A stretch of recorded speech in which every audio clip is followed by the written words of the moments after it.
दोस्तों कई सारे ट्रांसफॉर्मेशन का मतलब ये पता चलता है कि ह्यूमन स्पिरिट का ग्रोथ पूरा लिमिटलेस है।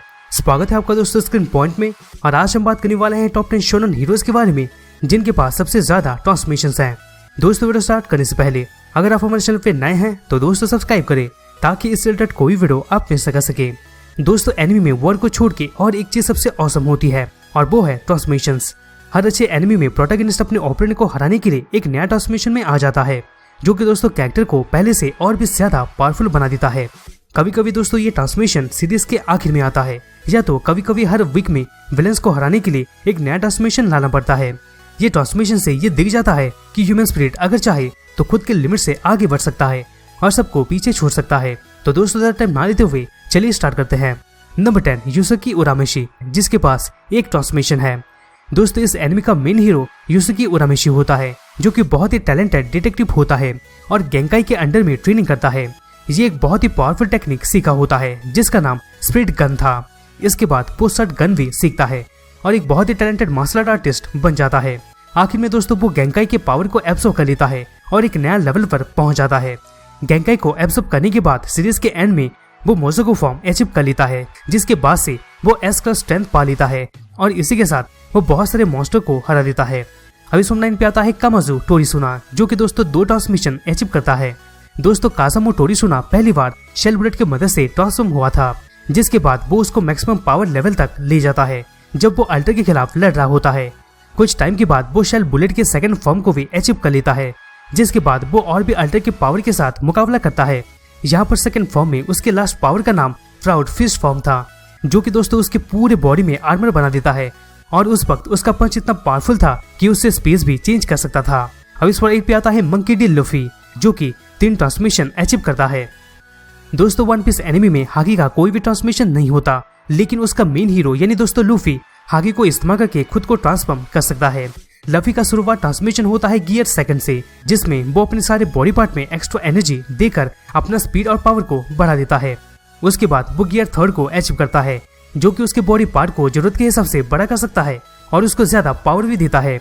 और आखिर में आता है गियर फोर्थ, जो कि दोस्तों उसके बॉडी को पूरी तरीके से चेंज कर देता है और उसके बॉडी को बोशो को हाकी से कवर करता है। गियर 4 का भी दोस्तों 3 अलग अलग सब फॉर्म्स हैं। पहला दोस्तों बोन्डू मैन, दूसरा टैंक मैन और तीसरा स्नैक मैन। हर फॉर्म का दोस्तों अलग अलग कैपेसिटी होता है, जो कि लफी को अलग अलग तरीके से हेल्प करता है। और दोस्तों ये जो 3 सब ट्रांसमिशन है ये पहले के ट्रांसमिशन से बहुत ज्यादा पावरफुल है। अभी 7 पे आता है नाट्सु ड्रैगनल, जो कि दोस्तों 3 ट्रांसमिशन अचीव करता है। दोस्तों इस लिस्ट के सारे हीरोज तब ट्रांसफॉर्म होते हैं जब उनका मन करता है, लेकिन दोस्तों नाट्सु ड्रैगनल के केस में कुछ अलग है। नाट्सु ड्रैगनल तभी ट्रांसफॉर्म होता है जब उसका दुश्मन उससे भी स्ट्रॉन्गर हो या फिर जब वो सिचुएशन को ना समझ पाए। पहला ट्रांसमिशन होता है ड्रैगन फोर्स, जो कि दोस्तों नाट्सु को ड्रैगन जैसा पावर देता है। दूसरा है लाइटिंग फायर ड्रैगन मोड, जो कि उसने लेक्सस के लाइटिंग एनर्जी को खा के अचीव किया था और उसके बाद वो लाइटिंग एलिमेंट को कंट्रोल कर पाता है। और तीसरा है ड्रैगन किंग मोड, जो कि वो अचीव किया था इग्नल के फ्लेम की वजह से। ये मोड पहले के 2 मोड से उतना स्ट्रॉन्गर नहीं था, लेकिन नाट्सु धीरे धीरे इस मोड के बारे में सीख रहा था ताकि उसको बाकी ये 2 मोड जितना पावरफुल बना सके।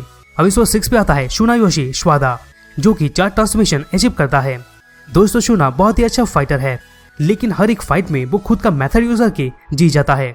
वो डाइंग विल फॉर्म अचीव कर लेता है और बाद में उसका 4 फॉर्म्स भी वो पा लेता है। सबसे पहला फॉर्म वो अपने बॉडी पर लगे हुए लिमिटर को हटा देता है, जिसके बाद वो और भी ज्यादा स्ट्रॉन्गर हो जाता है। Next hyper dying will form में वो लड़ाई के वक्त बहुत ही ज्यादा एक्टिव हो जाता है। इसके बाद दोस्तों माइनस स्टेट विल फॉर्म का यूज करके वो अपने पावर को डाइंग विल मोड तक घटा सकता है। और आखिर में दोस्तों आता है अल्टीमेट डाइंग विल मोड, जो कि शुना को अपने पावर के ऊपर कंट्रोल देता है और बैटल के वक्त उसका थॉट और सेंस को भी कंट्रोल कर सकता है। यहाँ पर दोस्तों ultimate dying will mode dying will और हाइपर डाइंग विल मोड का एक कॉम्बिनेशन होता है। अभी सुबह भी आता है पेगासस सैया, जो कि दोस्तों 5 ट्रांसमिशन अचीव करता है। पेगासस सैया का हर एक ट्रांसमिशन शुरुआत होता है पेगासस क्लॉथ से, जो कि यूजर को स्ट्रॉन्गर बनाता है। जब भी ये क्लॉथ अपग्रेड होता है तब उसका यूजर उसके साथ ही ट्रांसफॉर्म होता है। ये एक तरीके का आर्मर होता है जो कि हर एक अपग्रेड के बाद ज्यादा स्ट्रॉन्ग हो जाता है। इसका टोटल 5 अपग्रेड होता है। जब ये आर्मर फुल ट्रांसमिशन में पहुंच जाता है तब ये सैया के बॉडी को पूरी तरीके से कवर कर देता है। अपने आखिरी अपग्रेड के वक्त ये सर से लेके पांव तक सैया को पूरी तरीके से कवर कर लेता है और उसका आर्मर तब गोल्डन कलर का हो जाता है। अब इसको 4 पे आता है इचिगो कुरासाकी, जो कि 5 ट्रांसमिशन अचीव करता है। दोस्तों इचिगो कुरासाकी का हर एक फॉर्म को उठाएं तो दोस्तों हमें कई सारे ट्रांसमिशन और सब ट्रांसमिशन देखने को मिल जाएंगे। लेकिन दोस्तों अगर हम मेन ट्रांसमिशन को देखते हैं तो उसके पास सिर्फ और सिर्फ 5 ट्रांसमिशन है।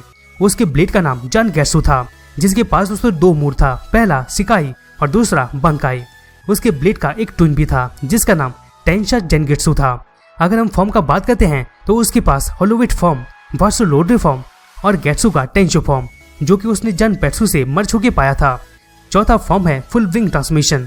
वो फुल विंग ट्रांसमिशन को एक्टिव कर सकता था, लेकिन दोस्तों वो पावर ज्यादा टाइम तक नहीं रहता था और इसके कई सारे सब ट्रांसमिशन भी हैं। आखिर में दोस्तों 5वां ट्रांसमिशन है मर्ज होलो फॉर्म। ये फॉर्म उसने होलो शिनिगामी और क्वांसी फॉर्म को मिला के पाया था और ये ट्रांसमिशन इचिगो का अब तक का सबसे मोस्ट पावरफुल ट्रांसमिशन है। अब इस 3 पे आता है नेगी स्प्रिंगफील्ड, जो कि दोस्तों 6 ट्रांसमिशन अचीव करता है।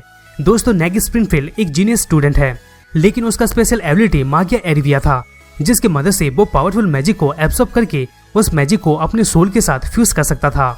इस पावर से यूजर का एबिलिटी बहुत ही ज्यादा बढ़ जाता है। इसके पहले फॉर्म का नाम है डार्क नाइट। इसके बाद सेकंड फॉर्म में वो लाइटिंग स्पीड एबिलिटी पा लेता है, जो कि उसके स्पीड को बहुत ही ज्यादा बढ़ा देता है। उसका थर्ड फॉर्म है जो कि नेगी को स्ट्रॉन्ग और फायरप्रूफ बना देता है। उसके पास 2 थंडर इन हेवन फॉर्म है, जो कि सुपर सेन इतना होता है। और उसका फाइनल फॉर्म वो मागिया एरिविया एबिलिटी से पाता है, जो कि उसके सारे पावर बैरियर्स को तोड़ देता है। अब इस पर 2 पे आता है गोकू, जो कि दोस्तों 7 ट्रांसमिशन अचीव करता है। दोस्तों जब ट्रांसमिशन का नाम आता है तब गोकू इसमें एक्सपर्ट है। कायोकन के अलावा गोकू के पास ड्रैगन बॉल जी, ड्रैगन बॉल जीटी और ड्रैगन बॉल सुपर को मिला के पूरे 7 ट्रांसमिशन है। गोकू के पास सुपर सेन का 4 ट्रांसमिशन है और दोस्तों हर एक फॉर्म में उसका हेयर स्टाइल और पावर लेवल कुछ अलग होता है। उसके पास 2 सेन गॉड फॉर्म भी है और आखिर में दोस्तों उसके पास अल्ट्रा इंस्टिंक्ट है, जिसकी मदद से वो अपने ओपोनेंट के अटैक को पहले से ही जान लेता है और उससे आराम से बच जाता है। इसके बाद दोस्तों उसके पास सुपर सेन कायोकेन नाम का एक ट्रांसमिशन भी है, लेकिन दोस्तों ये ट्रांसमिशन सिर्फ और सिर्फ एनिमे में ही देखा गया है। गो के कई सारे ट्रांसमिशन अपने अपने जगह में बहुत ही स्ट्रॉन्गर है।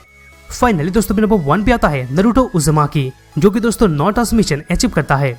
इस लिस्ट के टॉप में आता है नारुतो उज़ुमाकी, जिसके पास बहुत सारे ट्रांसमिशन है। यहाँ पर दोस्तों नारुतो एक जिंचुरुकी था, जिसके अंदर 9 टेल बीस्ट कुरुमा कैद था। कुरुमा के चक्र का यूज करके नारुतो ट्रांसमिशन अचीव कर सकता था। इसके साथ दोस्तों नारुतो के पास और 2 ट्रांसमिशन थे, जो कि पावर के मामले में बहुत ही डेंजरियस थे। उसके पास पार्शियल ट्रांसमिशन और फुल टेल बीस्ट मोड था। इसके बाद दोस्तों नारुतो 9 टेल चक्र मोड भी यूज कर लेता है। उसके बाद दोस्तों वो सागा मोड और 6 पैच सागा मोड को भी पा लेता है। इसके बाद दोस्तों आगे का अगर बात करें तो नारुतो 9 टेल चक्र मोड और 6 पैक सागा मोड को मिलाकर एक नया मोड बनाता है। और दोस्तों आखिर में नए बोरुटो मांगा में नारुतो बैरन मोड अचीव कर लेता है, जो कि दोस्तों नारुतो और कुरुमा के चक्र का एक डेडली कॉम्बिनेशन है।